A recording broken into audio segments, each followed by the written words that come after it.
আসসালামু আলাইকুম প্রিয় শিক্ষার্থীবৃন্দ। আজকে আমরা 14 নম্বর অধ্যায়ের 2 নম্বর ক্লাসটি করব, অর্থাৎ গ্রামারের ক্লাসটি করব। গ্রামারের প্রথমে আমরা উল্কয়েয় আর রেওলকয়েয় সম্পর্কে আলোচনা করব, তারপরে মান সম্পর্কে আলোচনা করব, আর আরেকটা হচ্ছে গো। এই গো সম্পর্কে আমরা আলোচনা করব, অর্থাৎ 3টা গ্রামার নিয়ে আজকে আমরা এই ক্লাসটি করতে যাচ্ছি। তো আসুন প্রথমে আমরা উল্কয়েয় আর রেওলকয়েয় এই দুইটা নিয়ে একটু আলোচনা করে দেখি। এগুলো মূলত ফিউচার টেন্স, অর্থাৎ ভবিষ্যতে কোনো কিছু করা হওয়া, এগুলো বোঝাতে ব্যবহার করা হয়।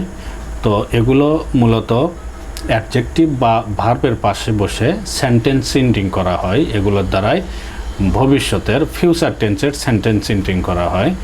আপনারা আমার টেন্সের ক্লাসগুলোতে অবশ্যই এই ক্লাসটা দেখছেন, তারপরেও হয়তো অনেকেই দেখেন নাই বা মনে নাই, যার কারণেই আবার আর এই বইয়েও যেহেতু চলে আসছে এই গ্রামারটা, তাই আরেকবার একটু স্মরণ করে দেওয়া আর কি। এখানে দেখুন, এখানে বলতেছে যে উল্কয়েয় আর রেওলকয়েয় এগুলো কি অ্যাডজেক্টিভ বা ভার্বের পাশে বসে।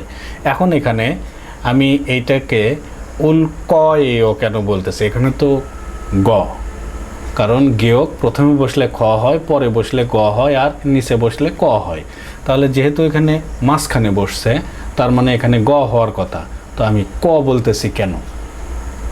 রেওল বাচ্ছিমের পরে গেয়ক আসলে ওই গেয়কটা সাংগেয়কে রূপান্তরিত হয়ে যায়, অর্থাৎ ক হয়ে যায়। তো সেই কারণেই উল্কয়েয় আর রেওলকয়েয় এইভাবে বলতেছি আমরা। তো এগুলো কি করে? এগুলো ফিউচার টেন্স, ফিউচার টেন্সের ক্ষেত্রে সেন্টেন্স সিন্টিং করে, অর্থাৎ ভবিষ্যতে কোনো কিছু করা হওয়া বোঝানোর ক্ষেত্রে এগুলোর দ্বারাই সেন্টেন্স সিন্টিং করা হয়। তো আসুন আমরা একটু সেন্টেন্স সিন্টিং করে দেখি কি হয়।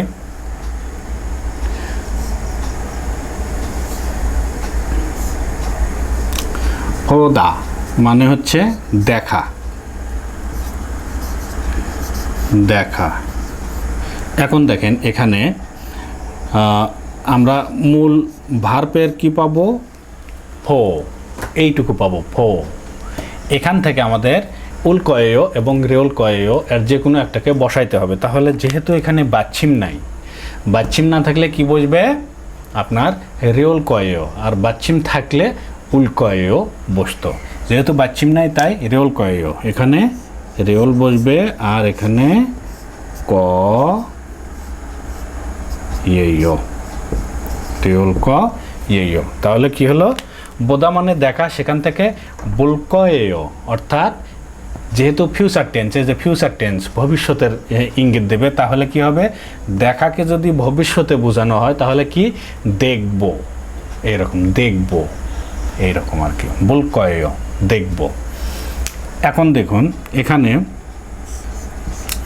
যদি এরকম হয় মক্তা, মক্তা মানে খাওয়া। এখান থেকে তাহলে আমরা মূল ভার্বের স্ট্রিম কি পাবো? মক, মকটা পাবো। এখানে তাহলে এই উল্কয়েয় আর রেওলকয়েয়র কোনটা বসবে? যেহেতু বাচ্ছিম আছে তাই উল্কয়েয় বসবে। এই উল্কয়েয় বসলে কি হয় দেখুন, উল ক ইয়েয়, উল্কয়েয়, অর্থাৎ মগদা মানে খাওয়া, সেখান থেকে মগুলকয়েয়, মগুলকয়েয় অর্থাৎ খাবো, এই রকম। বাচ্ছিম থাকলে মনে রাখবেন যে আপনার উল্কয়েয় যুক্ত হবে, আর বাচ্ছিম না থাকলে রেওলকয়েয় যুক্ত হবে। এই জিনিসটা সুন্দরভাবে খেয়াল করবেন যে এখানে বাচ্ছিম নাই আর এখানে বাচ্ছিম আছে। বাচ্ছিম না থাকার কারণে এখানে এই যে রেওলকয়েয় যুক্ত হয়েছে, আর বাচ্ছিম থাকার কারণে এখানে কি হয়েছে? উল্কয়েয় যুক্ত হয়েছে। আশা করি বুঝতে পারছেন। তো এই ছিল এইটুকুর যে উল্কয়েয় আর রেওলকয়েয় বসার নিয়মটা কি, আর এটা কিভাবে বসানো হয়। এই রকম করে আপনারা বইয়ের ভিতর আরও উদাহরণ দেওয়া আছে, এই উদাহরণগুলো দেখে নেবেন। এই যে দেখুন এখানে আরও উদাহরণ অনেকগুলো দেওয়া আছে, এখান থেকে আপনারা এই যে এগুলো একটু দেখে নেবেন, এই আর কি। আচ্ছা, পরবর্তী ক্লাসে আমরা মান সম্পর্কে একটু আলোচনা করে দেখি। মান কেন বসে আর কার পাশে বসে। আচ্ছা, এখানে দেখুন, এই যে হচ্ছে আপনার মান, মানটা এর একটা অর্থ আছে, মান মানে শুধু, এটা মনে রাখবেন। বাংলা এর অর্থ হচ্ছে মান মানে শুধু, আর এটা মিয়ংসা বা নাউনের পাশে বসে। এটা কিন্তু অ্যাডজেক্টিভ বা ভার্বের পাশে বসবেন। যেমন দেখুন, এখানে বলতেছে সিজাং এসা, অর্থাৎ বাজার থেকে বা মার্কেট থেকে খগিমান সাতশয়, খগিমান সাতশয়। তাহলে খগি মানে মাংস, মান মানে শুধু, তাহলে কি হলো, মার্কেট থেকে মাংস শুধু কিনেছি, সাতশয় কিনেছি। তাহলে এই রকম এই যে মান, এগুলো হচ্ছে আপনার শুধু অর্থ দেবে, আর এর বাচ্ছিম থাকলেও যা হবে, বাচ্ছিম না থাকলেও মান বসবে, এর আলাদা কোনো রূপ নাই। তাহলে এই ছিল হচ্ছে আপনার মানের কাহিনী। মান এমন জটিল কোনো কিছু না, এগুলো নাউনের পাশে বসে আর অর্থ দেয় শুধু। আচ্ছা, এই গোটা দেখুন, গোটা কি, এর একটা বাংলা অর্থ আছে। এর বাংলা অর্থ হচ্ছে এবং, এবং বোঝাবে, আর এটা বসবে হচ্ছে আপনার অ্যাডজেক্টিভ বা ভার্বের পাশে। অ্যাডজেক্টিভ বা ভার্বের পাশে বসে সে কী করবে, এবং অর্থ দেবে। আর এবং মানেই হচ্ছে সামনে আরও কিছু আছে, সেন্টেন্সটা কি হয় নাই, কমপ্লিট হয় নাই, শেষ হয় নাই, সামনে আরও কিছু আছে, সেই ক্ষেত্রে এবং ব্যবহার করা হয় বাংলা ভাষায়। সেম এই গোটা দিয়েও আমরা কি করি, কোরিয়ান ভাষায় ওই রকম সেন্টেন্সের অর্থ সমাপ্তি করি, তারপরে সামনে আরও কিছু আছে এইটা বোঝানোর জন্য এই গো ব্যবহার করা হয়, আর এটার অর্থ হচ্ছে এবং। আচ্ছা, এখানে দেখুন, তাহলে আমরা কি বুঝলাম, গো এর বাংলা অর্থ হচ্ছে এবং, আর এটা বসে অ্যাডজেক্টিভ বা ভার্বের পাশে। এর উদাহরণ দেখুন, খোংওয়ানে খাস, অর্থাৎ পার্কে গিয়ে উন্দঙুল হাগো।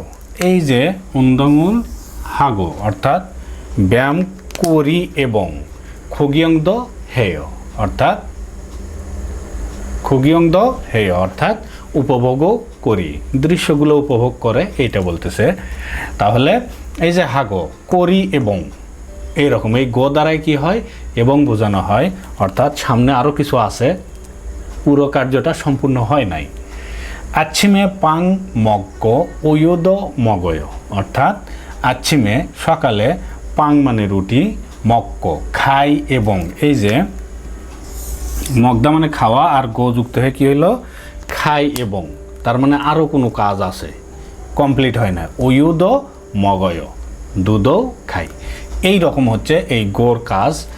আর আশা করি বুঝতে পারছেন, এর বাচ্ছিম আর বাচ্ছিম ছাড়া এইরকম কোনো কিছু নাই, এগুলো অ্যাডজেক্টিভ বা ভার্বের পাশেই বসানো যায়, বসে। তো এই ছিল মোটামুটি আজকে আমাদের এই 3টা গ্রামারের ক্লাস। আর এই 3টা গ্রামারের ক্লাস সম্পর্কে আমার মনে হয় আপনারা মোটামুটি ক্লিয়ার হইতে পারছেন। আর আগামী ক্লাসে আমরা রিডিং, লিসেনিং আর মুনার থেকে একটু আলোচনা করব। আর আগামী ক্লাস দেখার আমন্ত্রণ জানিয়ে আজকে এখানে শেষ করছি। আল্লাহ হাফেজ, আসসালামু আলাইকুম।